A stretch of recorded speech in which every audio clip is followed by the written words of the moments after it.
So all bags are checked in, mate. Yeah.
So we've, excuse me, finally made it to Ivalo River camping. So this is the place where we're stopping for the night before we head to Lake Inari tomorrow morning. It was a bit of a challenge getting here. Took nearly 24 hours. Our connecting flight in Helsinki was delayed for about 7 hours, but the airport was pretty cool. We found this really cool pizza vending machine, so we pretty much just ate for 7 hours. It was pretty good. So the plan is we're going to head into Ivalo itself. It's about a 10-minute taxi ride, bus journey from here, and we're in search for some fuel for our stoves. Grab some breakfast, grab some supplies, we're going to be needing for the trip. So there's been the conditions haven't been great leading up to this weather-wise. They've had bizarrely warm weather. At the beginning of February it was minus 30. A couple of weeks ago minus 24. Last week it was hitting 5 degrees. So what's happened is the snow on the lake has melted, which has caused a lot of surface water, which makes it incredibly hard to navigate, ski through. But it is looking up. It's the temperatures seem to be getting a lot colder, which is good, which makes it good conditions for skiing. Although we joined a Lake Inari local Facebook group, and apparently the current conditions there at the moment, it's dropped to -15, which is perfect. So hopefully all being well, it does remain at them temperatures. It just makes it far easier to navigate across the lake. So we're going to get ready, and then we're going to head to Ivalo, hopefully find some white gas for our stoves.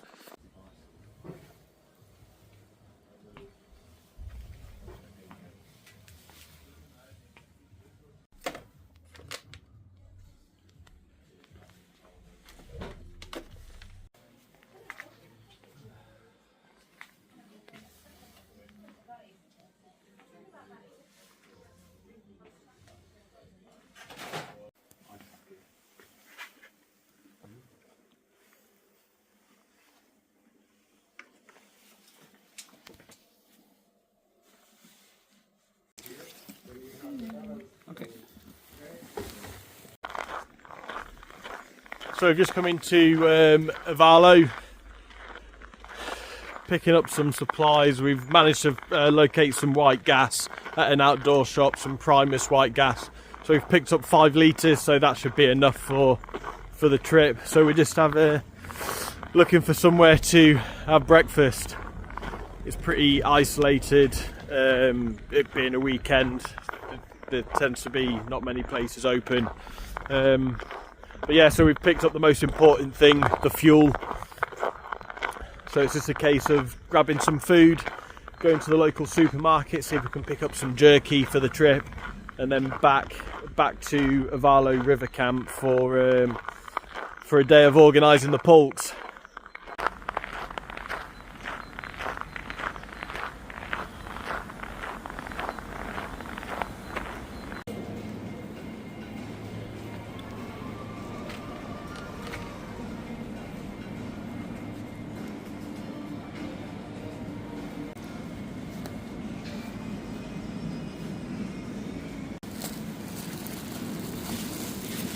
I think I've got enough for 8 or 9 over 12 days.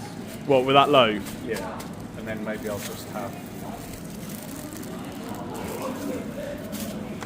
Well, if we take something for breakfast tomorrow, that's. Yeah. Yeah.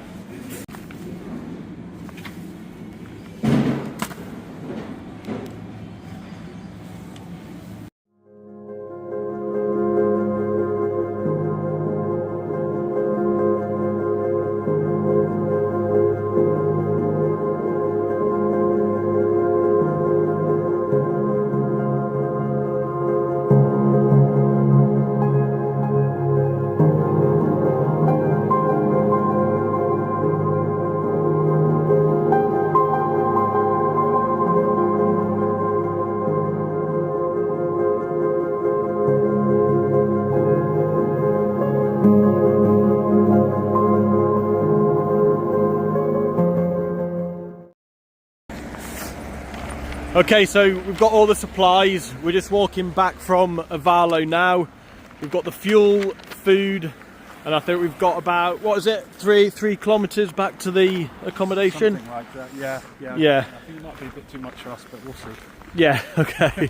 So we've just spoken to a chap at like an outdoor shop just down the road where we got the fuel, and he was happy enough to sit us down, and we went through the route that we'll be taking on the lake, and he was quite helpful, wasn't he? Yeah, no, he's really good, obviously quite experienced, so it's good to get a local views. And the conditions, he said, are looking pretty okay for the next 2 weeks, so I think we're all set, aren't we? Yeah, we're all set, Mara. Good, we're all set, Mara. Yeah. Right, so there's a way to check how thick the ice is. Ash is going to demonstrate, so this is a good indication. So if you happen to be on a body of frozen water, this is a good indication to see how thick or strong the ice is. So yeah, Ash, if you want to show us. Yeah, look, go on, one more. See, as you can see, the ice is pretty thick. So what have you got there, mate? So these are a mixture of Jelly Babies, Fizzy Sweets, some Haribo style. That's just to graze throughout the day. Yeah, so each bag is 2 days worth of sweeties. I'll do similar with the nuts because I think the important thing is having variety of tastes, textures, so it doesn't get routine, and I'm quite a savoury person, so the idea of eating chocolate and sweets can get pretty tired all day. Yeah. Obviously it's not great for you. So I think this is kind of like the staple of any diet of this type of trip, isn't it? Salami, cheese, and bread. It's quite a nice combination, I think. Nice and high in calories. So we've got 5 litres of the Primus Power Fuel. So very similar to the white gas you get over in the UK, the Coleman's white gas. But I much prefer the Primus Power Fuel. It just seems to work a lot better in colder conditions. I don't know if it's kind of like the mix. But we've got 5 litres to see us through the whole trip, so more than enough fuel. And then we're actually using a Primus 1.5 litre fuel bottle. This doesn't actually fit the MSR stoves, but it's a good size, and we're just using this for spare fuel. We might not need it, but it's good to know that we're not going to run out of fuel. We're roughly going to aim for about 400 mil of burning fuel a day, which is more than enough.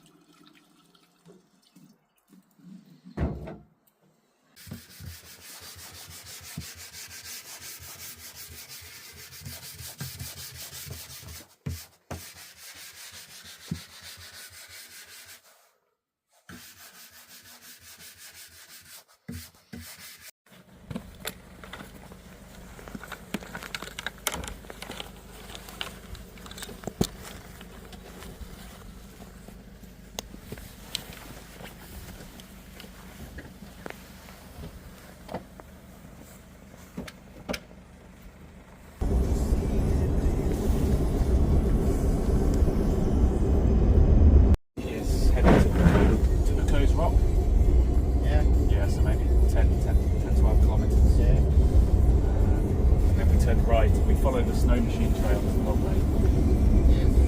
And we've consulted with local guides regarding the routes. So, yeah. Because last week it was very cold.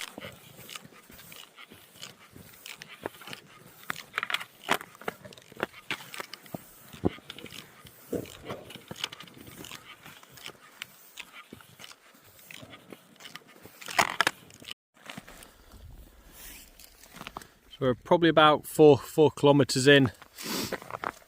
I think the plan is to ski for 50 minutes, stop for 10 minutes, take on some fluids. It is really warm. It's really easy to overheat. So some fruit tea. How are you feeling the temperatures, mate? Very hot, roasting. Really warm, isn't it? Yeah, not ideal to be dripping after an hour. No, I think we maybe set off a little bit too fast. Just slow it down a little bit. But you can see where the lake really opens up. So yeah, not as cold as our trip in Norway last year. It was really cold that trip. But still decent conditions. Skiing conditions are all right. Yeah, aren't they? I mean, unfortunately snowmobiles have churned up the ice, so it is basically just bumpy ice with a tiny bit of snow on it, so it's not ideal, but hey. Yeah. Would you rather be too hot or too cold? I'd rather be too cold, mate. Yeah, definitely. Yeah, too cold for sure. So the beauty of these, I think Ash has already got his pockets open, so it enables you to access food, warm kit, drinks, just through these dedicated pockets. So rather than having to open up the pulk, you've got everything at hand. I've got my flask there, just having some fruit tea, and it's just easy to pack away just in these zips here. Really handy.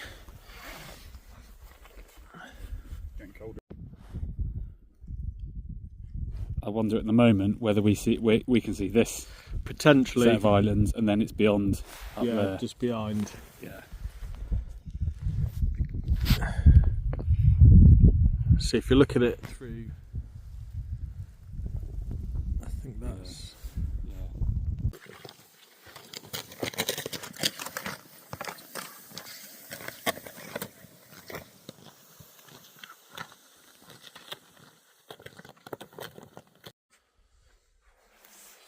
Ooh. So we're going in that direction there. You can just see in the distance a little speck. So that's an island. We're just heading to that island, probably about 4 kilometers away. So we'll be looking at hopefully setting up camp within the hour.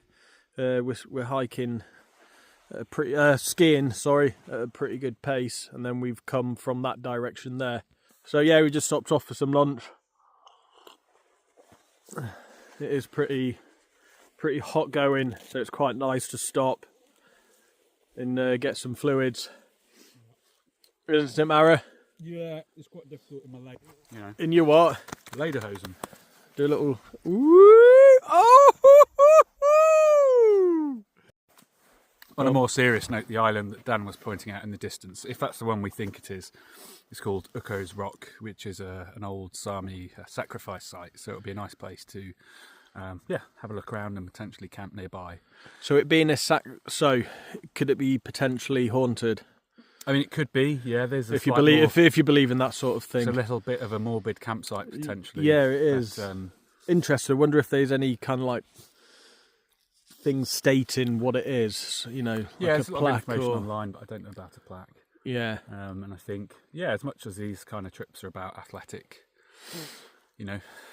endurance, whatever you want to call it, and I've messed it up, Dan. I've messed it up. Cut it out. Cut it.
So that's day one finished.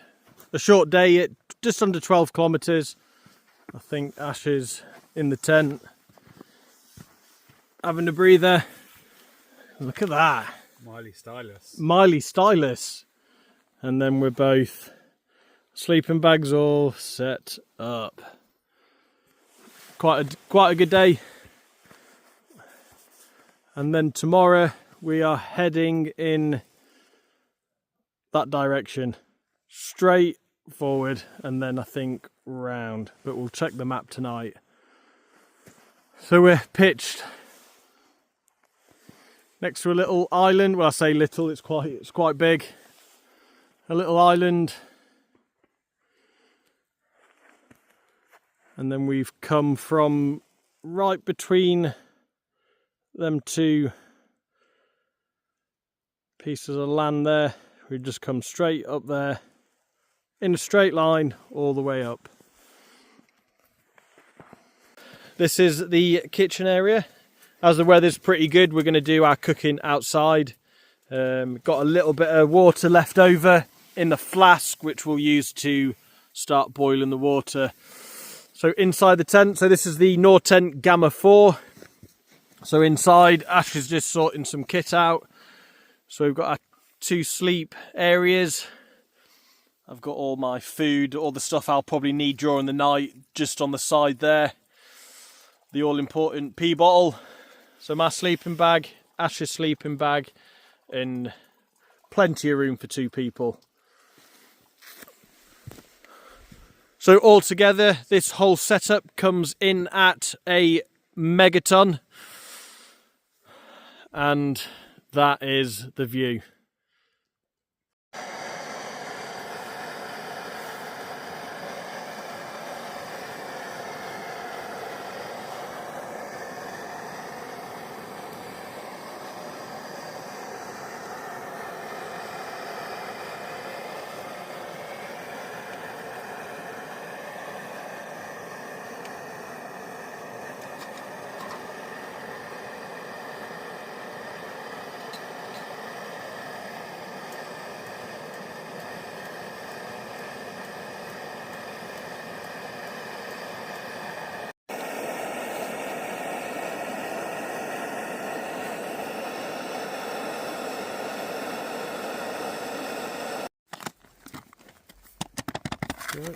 Bit more? Tiniest little bit. Yeah, that'll do. Right.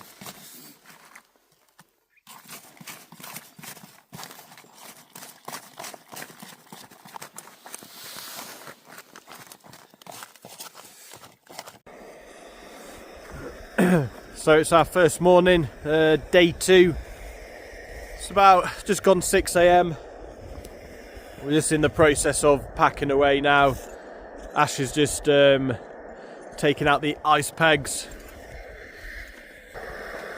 The stove's roaring, ready for some breakfast. I think Ash has got, what have you got, Ash? Vegan very berry muesli. Oh, very nice. I should say I'm not vegan.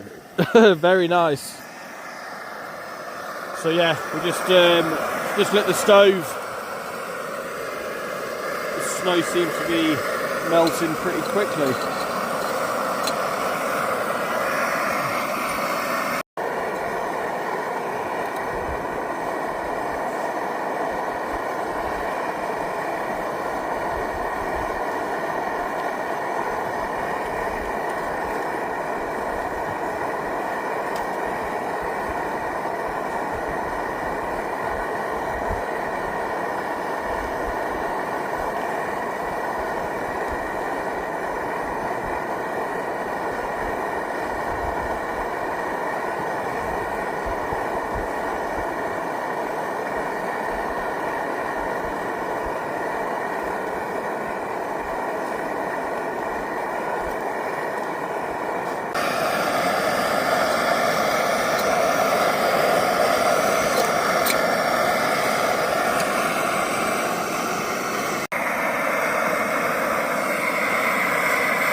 So now we've come 15 kilometres. Yeah.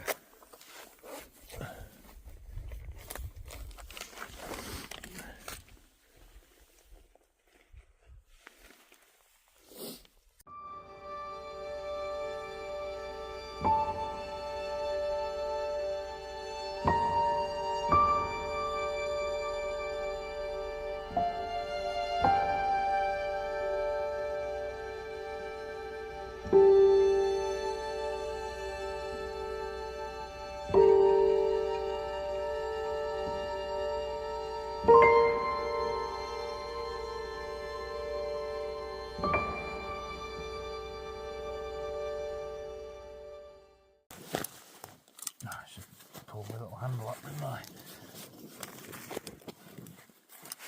And then just tip that up if I can. So that should go over.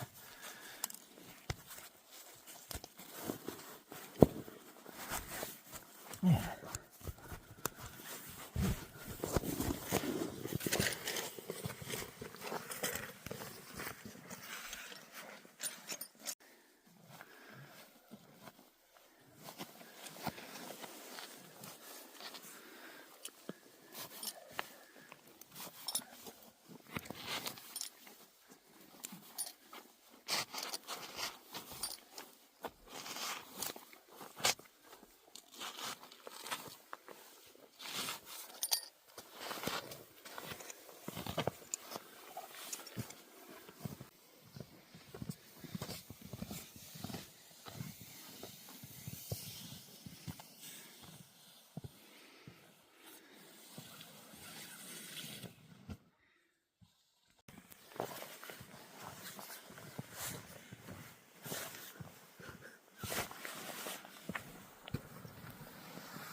So the work never stops. Skiing for 20 kilometres, pitching the tent, getting a pile of snow big enough to then melt 3 litres to 4 litres worth of snow. So we've got enough water. So we've got enough water for the evening, and we've got enough water for our evening meals, and also enough water for some hot chocolate or a cup of tea. So this could take up to an hour, depending on the conditions of the snow.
The melting the snow in the pot, why Ash was hovering the pot over the stove, is because snow is a really good heat insulator, and if you put snow directly in the pot and then put it on the stove, it can in fact burn the snow and then in turn burn the pot.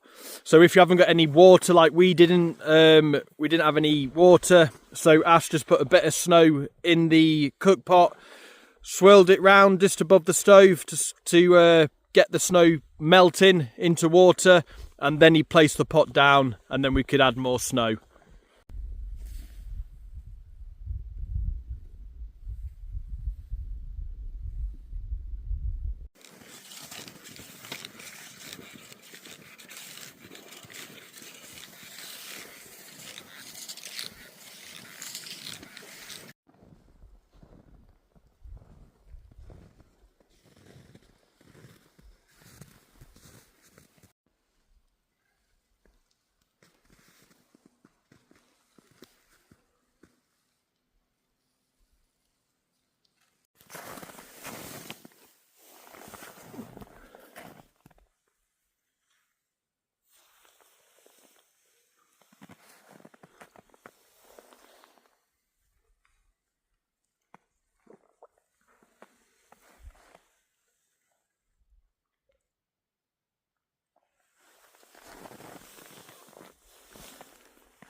So this is our setup for a 10-day Arctic expedition.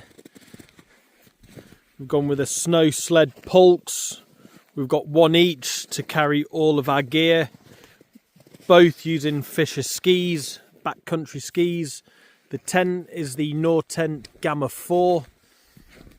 So inside, Ash hasn't got his sleep system set up just yet, but over on my side, I'm using the Mountain Equipment Redline -45 sleeping bag, a cutout Thermarest Z-Lite, ideal for kneeling on. In the corner by the side, I've got a stuff sack for my electrical items, a first aid kit, stuff I might need during the night. I've got my rubbish bag, and then food I'm going to need for tomorrow morning and for the day's skiing. Got my pee bottle. At the top we've got our stove and flasks. So I'm using a vapor barrier liner. It's just simply a plastic bag. This stops the moisture from my body during the night seeping through up through the bag and making the bag damp.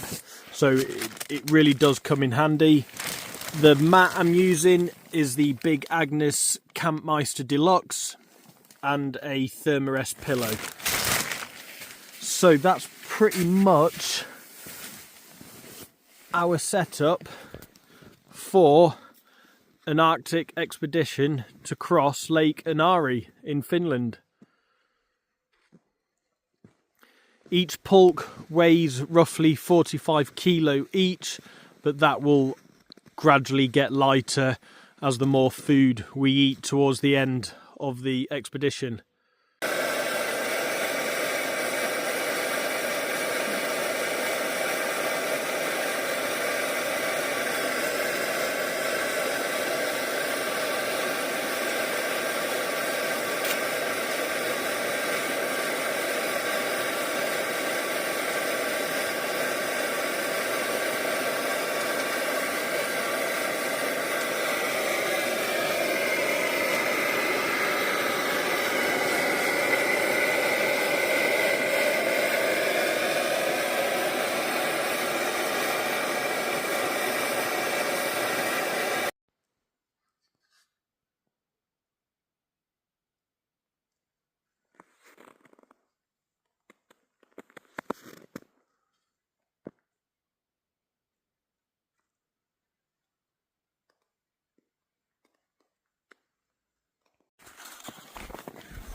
So we're on day 7, hitting quite a good pace. We're halfway through the day's mileage. Well, more than halfway through the day's mileage. Got about 9 kilometers left for the day, and that will give us a 23-kilometer overall, which is pretty good going. It's quite warm, the sun's out. Even though it's about -7, it's still pretty tough going because of the heat you generate while skiing. We met a group earlier on, a 3 snow sled team. They're doing a similar sort of trip to us. We keep on passing each other. They've just passed us. Well, we've just had some lunch and they've passed us, and then we're just behind them now. So it's been pretty much like that all day. A nice blue sky.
sail away, sail away, sail away. Sail away, sail away, sail away.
So this is we finished day 6 yesterday, and this was going to be day 7, but we've had to use one of our spare days. We've got 2 spare days within the trip, just in case we come across any bad weather.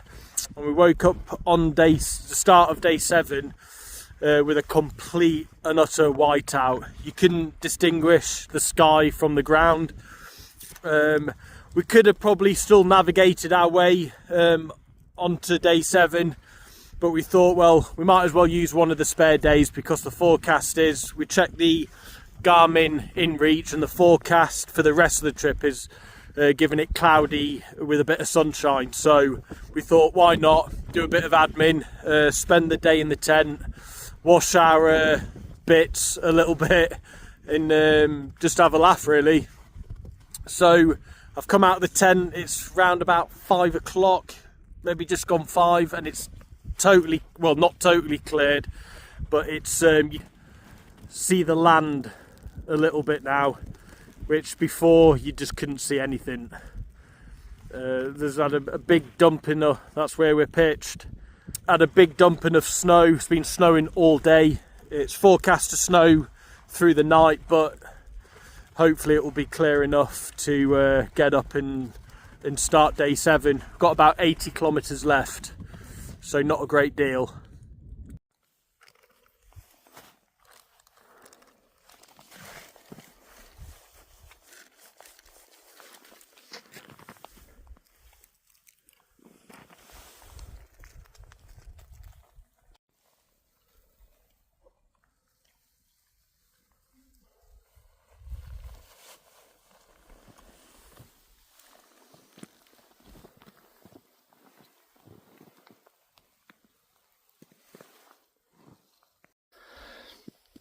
A tiny little game changer. So when we stopped for lunch, I found that my little mini Mars bars and Snicker bars are frozen. So when I pour a little drink, I dip the Mars bar into the hot water. It melts the Mars bar, so it's nice and gooey, but it also turns my hot water into kind of like a drinking chocolate, which is kind of nice.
That's it, my friend.